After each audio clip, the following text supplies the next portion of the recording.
وعن ابن عمر رضی اللہ تعالی عنہما قال قال رسول اللہ صلی اللہ علیہ وسلم بني الإسلام على 5 شهادة أن لا إله إلا الله وأن محمدا عبده ورسوله وإقام الصلاة وإيتاء الزكاة والحج وصوم رمضان۔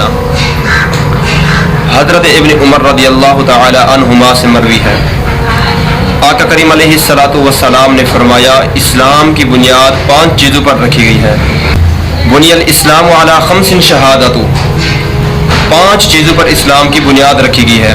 ان میں سے پہلی جو ہے لا الہ الا اللہ محمد عبدہ و رسولہ، اللہ کے سوا کوئی معبود نہیں، حضرت محمد مصطفیٰ صلی اللہ علیہ وسلم اللہ کے رسول اور اللہ کے بندے ہیں۔ دوسرے نمبر پر فرمایا وَإِقَامُ الصَّلَاةِ، نماز قائم کرنا، اور تیسرے نمبر پر فرمایا وَإِيتَاءُ الزَّكَاةِ، زکوٰۃ ادا کرنا، اور چوتھے نمبر پر فرمایا وَالْحَجُّ، حج ادا کرنا، اور 5ویں نمبر پر وصوم رمضان، رمضان المبارک کے روزے رکھنا۔ یہ اسلام کے 5 رکن ہیں جن کی بنیاد اسلام پر رکھی گئی ہے۔ اگر کوئی شخص ان میں سے ایک کا انکار کرتا ہے، ایک رکن کا بھی انکار کرتا ہے، تو وہ اسلام سے خارج ہو جائے گا۔